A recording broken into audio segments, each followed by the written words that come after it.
인간관계 끝에 남는 것은 결국 세 가지이다. 얼마나 사랑했는지, 얼마나 온화하게 살았는지, 자신에게 맞지 않는 것을 얼마나 우아하게 내려놓았는지이다. 내려놓음은 자비와 지혜로 인간관계의 기복을 다스릴 수 있도록 해준다. 부처님은 말씀하셨다. 충만한 삶의 본질은 깊이 사랑하고 온화하게 살며 사물의 무상함을 받아들이는 데 있다. 집착을 내려놓게 되면 비로소 평정심이 생겨 온화하고 자비로워지며 비로소 사랑할 수 있는 보다 깊고 의미 있는 인간관계를 만들 수 있다. 불성실하고 사악한 친구는 야수보다 더 두려워하라. 야수는 우리의 몸을 해칠 수 있지만 사악한 친구는 우리의 마음을 해칠 수 있다. 인간관계를 현명하게 선택하는 것은 건강한 관계를 유지하는 데 매우 중요하다. 부처님은 우정의 해로운 영향에 대해 경고를 한다. 우리의 주변 인간관계는 우리를 지원하고 지지하며 진정한 나 자신을 인정해주는 사람들에게 둘러싸임으로써 개인의 성장, 신뢰 및 마음의 평화에 도움이 되는 환경을 조성해야 한다. 성공한 건강 실패자라는 말이 있다. 돈도 벌고 큰 걱정 없이 이제 살만하니 아파서 꼼짝도 못한다. 비록 남들이 부러워하는 부자는 못 되더라도 우리들 중 누구라도 건강 실패자가 되고 싶은 사람은 없을 것이다. 그리고 우리는 단순히 오래 사는 것이 아니라 건강하고 즐겁게 오래 살고 싶다. 100세 시대에 건강하지 못한 채 오래 산다면 그것이 오히려 불행하다. 나도 불행하고 내 가족도 불행하다. 세상을 살다 보면 넘치면 안 될 것이 있고 넘쳐도 좋을 것이 있다.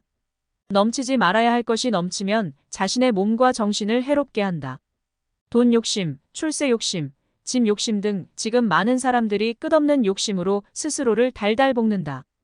불평하고 의심하고 경쟁하고 집착하는 것은 인상을 안 좋게 만들고 몸을 망가뜨리고 흉하게 늙어가는 지름길이다. 삼정승 부러워 말고 내 한 몸 튼튼히 지켜야 한다. 몸과 마음이 젊어지면 생각도 젊어진다. 건강한 사람이 젊은 사람이다. 오래 사는 것보다도 어떻게 하면 더 잘 살 수 있을까 고민해야 한다. 부처님께서 말씀하시길. 인생은 짧고 모두가 죽는다. 아무리 오래 살려고 해도 결국에는 늙고 죽음이 온다. 집착 때문에 슬퍼하지만 어떤 것도 영원한 것은 없고 곧 헤어지게 된다. 이 사실을 잘 알아 너무 오래 세속 생활을 하지 말라. 내 것이라고 생각하는 것도 죽으면 사라진다. 어진이들은 이러한 사실을 잘 알아 아무것도 집착하지 않는다. 어진이들은 어디에도 머무르지 않고 사랑하거나 미워하지 않으며 슬픔과 이기심에도 머물지 않는다. 마치 연잎에 물방울이 머물지 못하듯 삶에 대한 이러한 인식이 바탕이 될 때 우리는 자연스럽게 행복해지고 보다 여유로운 행복의 가치를 찾을 수 있다. 건강하게 잘 살기 위해서 우리가 각별히 경계해야 할 덕목은 무엇에든 지나친 욕심을 부리지 않는 것이다. 너무 지나친 것은 미치지 못한 것과 같다고 했다. 무엇이든 과하지 않게 중도를 지키는 생활 습관을 가져야 한다. 참다운 행복이란 욕심을 비우는 곳에서 생기는 것이다. 욕심이란 행복을 앗아가고 한없는 괴로움과 환란을 가져오는 것이다. 그러므로 참으로 행복하고자 한다면 앉지 않고 서 있는 고행을 하기보다는 욕심을 비워야 한다. 탐욕스러운 사람은 재물을 많이 쌓아놓고도 만족할 줄 몰라서 어긋난 마음으로 늘 남의 것을 침범할 것만 생각하기 때문에 현세에서는 적이 많고 죽어서는 악도에 떨어지게 되는 것이다. 그러므로 지혜 있는 사람이라면 응당 만족할 줄을 알아야 한다. 과하게 음식을 먹지 말라. 우리는 매일 먹는 음식물을 통하여 건강을 유지하고 때로는 병을 얻기도 한다. 부처님은 건강하게 사는 법, 그중 음식에 대해 이렇게 말씀하셨다. 사람은 마땅히 음식의 양을 헤아려 먹을 때마다 절제할 줄 알아야 한다. 그래야 과식에서 오는 괴로움을 줄이고 건강도 하고 장수를 누릴 수 있으리라. 또 몸을 절제하여 때에 맞추어 먹음으로써 깨끗하게 살아가야 한다고 하셨다. 평생 즐거움의 반은 먹는 것에 있다. 그러나 음식을 지나치게 먹어버릇하면 오래 못 산다. 새끼 식사를 함에 있어서 정해진 시간에 규칙적으로 먹으라. 음식에 욕심내어 과식하는 사람은 몸이 무겁고 다른 사람을 괴롭히며 미혹하고 깨닫지 못하게 되니 때에 맞추어 음식을 적당한 양으로 먹어야 한다. 과식을 해서 몸이 무거우면 병이 생기고 그렇게 되면 다른 사람을 괴롭히는 것이 될 뿐 아니라 정신까지도 맑게 되지 못한다. 과하게 술을 마시지 말라. 부처님은 음주하는 것에 대해서도 일찍이 말씀하셨다. 술을 마시는 것이 실로 죄가 되는가? 그렇지 않다. 그 까닭은 술을 마셔도 중생을 괴롭게 하지 않기 때문이다. 그러면서도 그것은 죄의 원인이 된다. 만일 사람이 술을 마시면 착하지 않은 문을 열게 되어 모든 착한 법을 막아버리나니 마치 여러 과일 나무를 심으려면 반드시 담장으로 막아야 하는 것과 같다. 그러므로 알라. 술의 허물은 마치 과일 나무에 동산이 없는 것과 같다. 만일 사람이 술을 먹고 방탕하면 마땅히 6가지 재환이 있는 줄을 알아야 한다. 첫째는 현재의 재물을 없애고, 둘째는 병이 많이 생기며, 셋째는 싸움이 많아지며, 넷째는 비밀이 탄로나며, 다섯째는 남들이 칭찬하거나 보호하지 않고, 여섯째는 지혜를 없애고 어리석음이 생긴다. 결국 과음하지 말라는 것이다. 부지런히 걸어라. 부처님은 걷는 일에는 5가지 미덕이 있다고 하셨다. 첫째는 달릴 수 있고, 둘째는 몸에 활력이 있고, 셋째는 졸음을 쫓을 수 있고, 넷째는 음식의 소화가 잘 되고, 다섯째는 안정된 마음을 얻기 쉬움이다. 강한 신체는 정신을 강하게 만든다. 늘 운동하면 건강하다. 여닫는 문지방은 좀이 생기지 않는다. 적당한 운동은 필수다. 그러나 아무리 건강에 좋은 운동이라도 과하게 하거나 실증을 느끼게 되면 오래 지속할 수가 없다. 내 몸에 알맞은 운동을 지속적으로 실천해야 한다. 수시로 몸을 움직일 수 있는 운동을 통하여 몸을 가볍게 해야 한다. 그렇기 때문에 가벼운 운동으로 걷기가 제격이다. 꾸준히 그리고 자주 걸어라. 하던 일을 계속하라.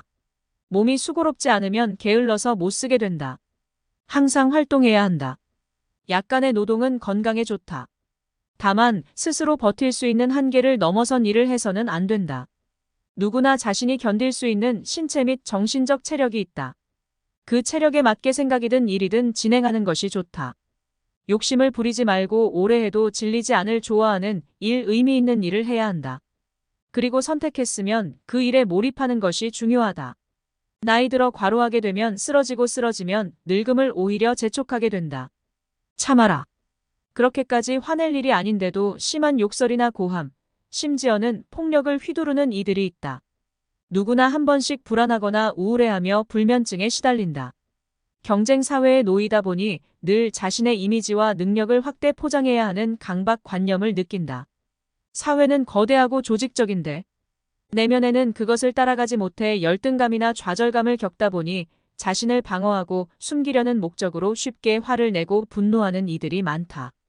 과격한 것은 학습되는 경향이 있어서 그 폭력적 성향은 더욱 강해진다는 것을 알아야 한다. 이것은 하면 할수록 우리의 마음을 소란하게 할 뿐이다. 부처님이 말씀하시길 부지런히 정진하여 몸과 입과 뜻을 단정히 하며 모든 행동에 허물이 없다면 도를 얻기가 어렵지 않다. 마음과 뜻을 잘 단속하고 6가지 감각기관이 좋아하는 것에 빠지지 않아. 음욕, 분노, 어리석음을 억제하고 삿되고 빗나간 행동을 삼가야 무사람 가운데 있더라도 무사람들에게 부끄럽지 않고 그들에게 존경받을 수 있다. 마음이 정정하고 정직해야 두려움이나 불안이 없으며 도를 닦으며 삿되지 않을 것이다. 이렇듯 절제된 삶이 건강에 대한 부처님의 가르침임이 명쾌하다. 살아가면서 넘치지 말아야 할 것이 무엇인지 아는 것이 지혜다. 과욕, 과음, 과식, 과로, 격 등 이것들은 모두 너무 지나치게 넘침으로 오는 위기라는 것을 인식해야 한다. 무슨 일이든지 지나치면 탈이 나는 법이다. 적당한 선에서 멈출 줄 모르면 꼭 사람이 난다. 욕심을 잘 다스려야 죄를 멀리할 수 있다. 욕심으로부터 자유로워야 한다. 마음을 비우고 과욕을 줄여야 한다. 너무 많은 것을 가지려고 해서는 안 된다.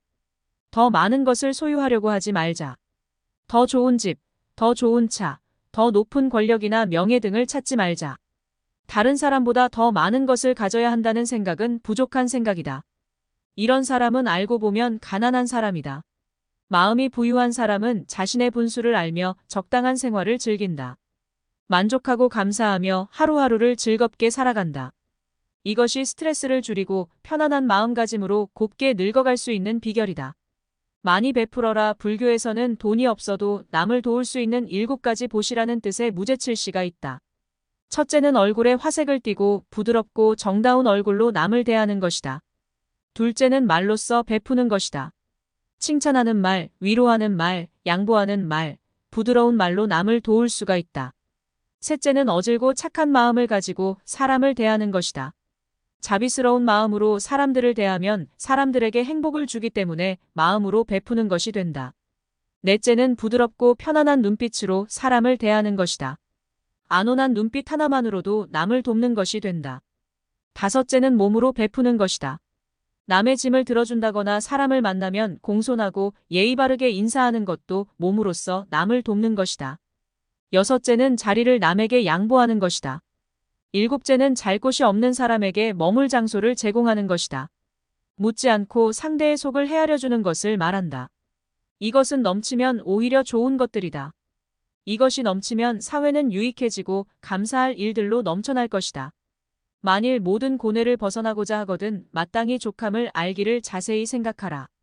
만족함을 알게 되면 그곳이 바로 부위와 안라, 그리고 안온한 곳이 된다.